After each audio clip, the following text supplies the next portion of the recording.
আসসালামাইকুম গাইস, কেমন আছেন? আশা করি সবাই ভালো আছেন। এগুলো হলো শোকাপ জাম্পার। মিশু ইজি বাইকে সবটিতে ব্যবহার করে নিতে পারবেন, রাখতে পারবেন। আমরা সেট আমাদের কাছে আছে। যেমন এগুলো 16 চাকা ইজি বাইকের টায়ার, শুধু টায়ার আছে, শুধু রিং আছে। এখানে আপনার টায়ার রিং সহ সেট আপ করা আছে। আপনারা পাইকারি নিয়েও বিক্রি করতে পারবেন, ইজি নিয়েও বিক্রি করতে পারবেন। বা যদি আপনি বলেন যে এক সেট মাত্র 11,000 টাকা আপনি নিয়ে ব্যবহার করতে পারবেন। যদি এক পিস নিতে চান তাহলে এক্ষেত্রে 300 টাকা। যদি আপনি এটা শুধু নিতে চান তাহলে এক্ষেত্রে 1500 টাকা। একটা যদি শোকাপ জাম্পার থেকে যদি একটা ডিমেনশন নিতে চান তাহলে মাত্র 3000 টাকা। মোটর কন্ট্রোলার সহ যদি নিতে চান তাহলে মাত্র 6000 টাকা।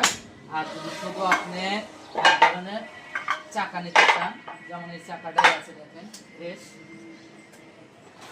ফিরে সেই চাকাটা 8 চাকা 14 সাইজের মিশু গাড়ির মাত্র 1300 টাকা। যদি ভালো লাগে আমাদের সাথে যোগাযোগ করবেন।